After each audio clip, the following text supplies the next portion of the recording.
नमस्कार. श्री स्वामी समर्थ सर्वांना. तुमच्या सर्वांचं पुन्हा एकदा आपल्या या यूट्यूब चॅनलवर खूप खूप हार्दिक स्वागत आहे. पहा, 2026मध्ये वटपौर्णिमा ही सोमवार 29 जून 2026 रोजी साजरी केली जाईल. पौर्णिमा तिथी 29 जून रोजी पहाटे सुरू होणार आहे आणि 30 जूनला संपणार आहे. 29 जूनला वटपौर्णिमा साजरी केली जाणार आहे. आता ह्या वटपौर्णिमेच्या दिवशी आपल्याला कोणत्या रंगाची साडी नेसायची आहे, कोणते शुभ रंग असणार आहे आणि चुकूनही आपल्याला या रंगाची या दिवशी साडी नेसायची नाही. त्याचप्रमाणे पूजेचा शुभ मुहूर्त काय असणार आहे अशी संपूर्ण माहिती आपण या व्हिडिओमध्ये पाहणार आहोत. व्हिडिओला सुरुवात करण्या अगोदर तुम्ही जर का चॅनेलवर नवीन असाल तर असेच माहितीपूर्ण व्हिडिओ बघण्यासाठी चॅनलला सबस्क्राईब करा. कमेंट बॉक्समध्ये श्री स्वामी समर्थ लिहायला विसरू नका आणि व्हिडिओ आवडला तर नक्कीच लाईक आणि शेअर करा. नमस्कार मित्रांनो, आपल्या चॅनेलमध्ये आपले मनपूर्वक स्वागत आहे. आजच्या व्हिडिओमध्ये आपण जाणून घेणार आहोत वटपौर्णिमा 2026 नक्की कधी आहे, पूजा करण्याचा शुभ मुहूर्त कोणता आहे, तसेच या दिवशी कोणत्या रंगाची साडी चुकूनही घालायची नाही. हिंदू धर्मात वटपौर्णिमेला अत्यंत महत्त्वाचे स्थान आहे.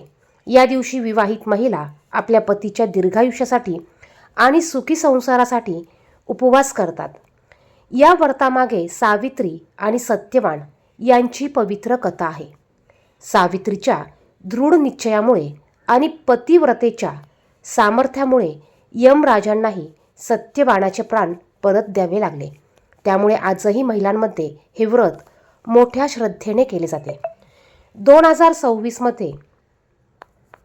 2026मध्ये वटपौर्णिमा ही सोमवारी 29 जून रोजी साजरी केली जाईल.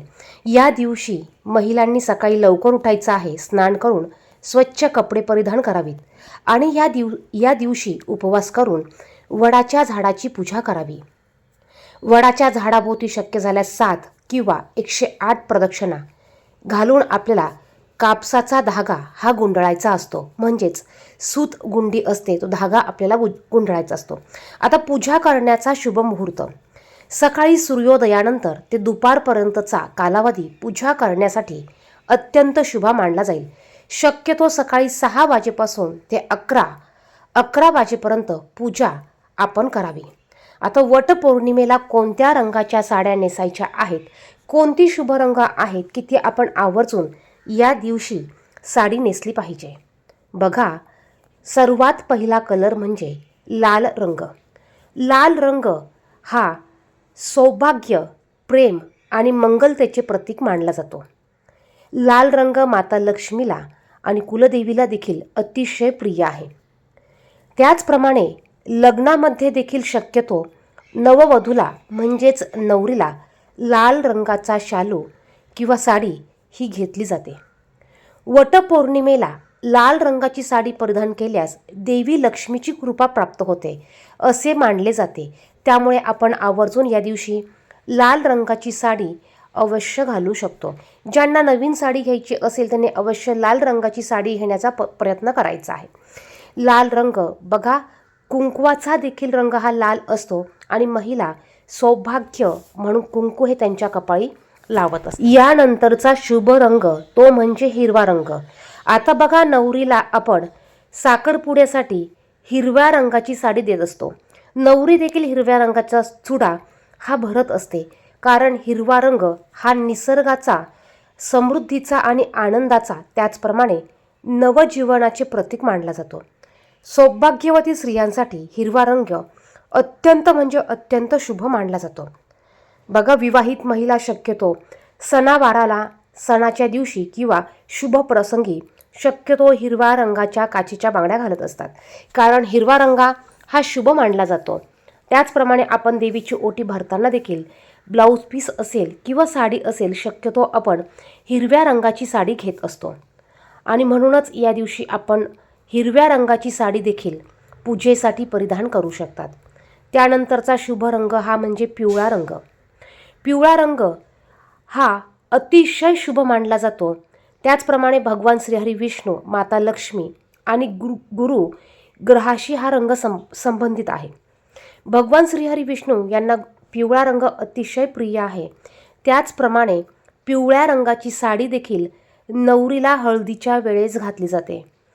त्याचप्रमाणे आपल्या सौभाग्य अलंकाराच्या वस्तूमध्ये हळदी कुंकूमध्ये देखील हळद ही पिवळ्याच रंगाची असते आणि म्हणूनच आपण या दिवशी अतिशय शुभ रंग म्हणून पिवळ्या रंगाची साडी देखील विकत घेऊ शकतो किंवा घरात असेल तर ती आपण परिधान करू शकतो. कारण हिरवा रंग आपल्या गुरुग्रहाशी संबंधित आहे आणि हळद देखील पिवळ्या रंगाची असते आणि भगवान श्रीहरी विष्णू यांना देखील पिवळा रंग हा अतिशय प्रिय आहे. आणि त्याचप्रमाणे पौर्णिमा तिथी ही देखील भगवान श्रीहरी विष्णू आणि माता लक्ष्मी यांना समर्पित आहे. त्यानंतरचा शुभ रंग म्हणजे गुलाबी रंग. गुलाबी रंग हा पती पत्नीमधील प्रेम वाढवणारा आणि नात्यात गोडवा निर्माण करणारा रंग म्हणून ओळखला जातो. गुलाबी रंग हा अतिशय शुभ मानला जातो आणि त्याचप्रमाणे या दिवशी आपण गुलाबी रंगाची साडी किंवा गुलाबी रंगाची छटा असलेली साडी देखील आपण परिधान करू शकतो.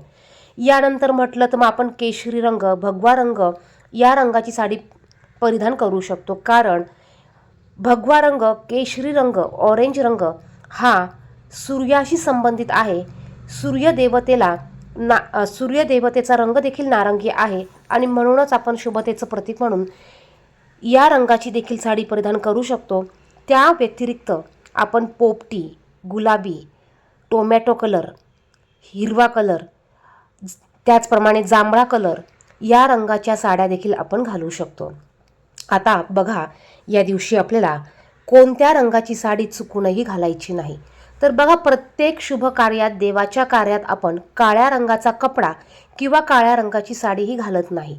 कारण काळा रंग हा शोक आणि नकारात्मकतेचे प्रतीक मानलं जातं आणि म्हणूनच या दिवशी महिलांनी चुकूनही वटपौर्णिमेच्या दिवशी काळ्या रंगाची साडी चुकूनही घालायची नाही. जरी तुमच्याकडे असली तरी तुम्ही ती फंक्शनला, इतर प्रोग्राममध्ये घालू शकतात, परंतु वटपौर्णिमेच्या पूजेला काळ्या रंगाचे कपडे किंवा काळ्या रंगाची साडी तुम्हाला अजिबात घालायची नाही.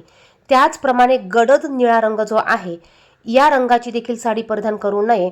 आणि दुसरं म्हणजे जी जुनी कपडे असतात, फाटकी असतात, ती देखील पूजेच्या दिवशी आपल्याला परिधान करायची नाही. पूजेच्या दिवशी आपल्याला नवीन साडी आपल्या घरात असतेच, नसेल तर तुम्ही ती विकत आणू शकतात आणि ती परिधान करायची आहे. फाटलेले कपडे असतील, फाटलेले ब्लाऊज असेल किंवा इतर गोष्टी असतील तर त्या देखील चुकूनही परिधान करायच्या नाही. आणि सर्वात महत्त्वाचं म्हणजे पांढरा रंग. पांढऱ्या रंगाची साडी देखील आपल्याला पूजेच्या वेळी परिधान करायची नाही. आता त्याचप्रमाणे बघा, बांगड्या आपल्याला या दिवशी अवश्य काचेच्याच बांगड्या घालायच्या आहे. मग तुम्ही 2 घाला, 5 घाला, 7 घाला, परंतु पूजेच्या दिवशी काचेच्या बांगड्या घालण्याचा प्रयत्न करा. यामध्ये तुम्ही लाल कलर, हिरवा कलर, पिवळा कलर या रंगाच्या बांगड्या तुम्ही परिधान करू शकतात.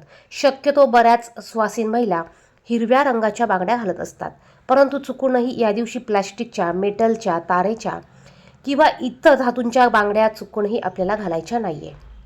त्याचप्रमाणे कलरसुद्धा आपल्याला काळा किंवा गडद निळा किंवा पांढऱ्या रंगाच्या बांगड्या चुकूनही या दिवशी घालायच्या नाही. आता वटपौर्णिमेच्या दिवशी थोडक्यात आपल्याला काय करायचं आहे, या दिवशी शक्यतो सूर्योदयापूर्वी उठावं. स्नान हे आपल्याला सूर्योदयाच्या अगोदर करायचं आहे.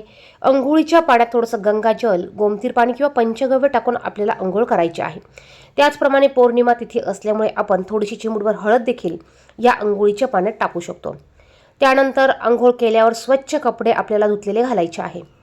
त्यानंतर या दिवशी उपवास केला जातो आणि आपण वडाच्या झाडाची पूजा करेपर्यंत हा उपवास करायचा आहे. काही ठिकाणी हा संपूर्ण दिवसभर उपवास केला जातो, काही ठिकाणी वडाच्या झाडाची पूजा केल्यानंतर हा उपवास सोडला जातो. त्याचप्रमाणे या दिवशी वडाच्या झाडाची पूजा करून सावित्री सत्यवान कथा ही अवश्य तुम्हाला वाचायची आहे किंवा तुम्ही ती यूट्यूबला लावून तुम्ही ती ऐकू शकतात. त्याचप्रमाणे पतीच्या दीर्घायुष्यासाठी आपल्याला या दिवशी प्रार्थना करायची असते. आपलं सौभाग्य अखंड राहावं यासाठी प्रार्थना करायची आहे आणि शक्य झाल्यास गरिबांना, गरजूंना यथाशक्तीने दान धर्म करायचा आहे. या दिवशी वाद घरात घालू नये, अपशब्द कोणाला बोलू नये, कोणाचा अपमान चुकूनही करू नये. बघा, 2026 मधील वटपौर्णिमा 29 जून रोजी साजरी केली जाणार आहे. या दिवशी लाल, हिरवा, पिवळा किंवा गुलाबी रंगाची साडी परिधान करणे शुभ मानले जाते, तर काळ्या रंगाची, पांढऱ्या रंगाची साडी शक्यतो टाळावी. वटपौर्णिमेचे व्रत श्रद्धेने आणि भक्तिभावाने केल्यास सौभाग्य, सुख, समृद्धी आणि कुटुंबात आनंद नांदतो. व्हिडिओ आवडला असेल तर व्हिडिओला लाईक करा, शेअर करा आणि चॅनेलवर नवीन असाल तर चॅनेलला सबस्क्राईब करायला विसरू नका. धन्यवाद.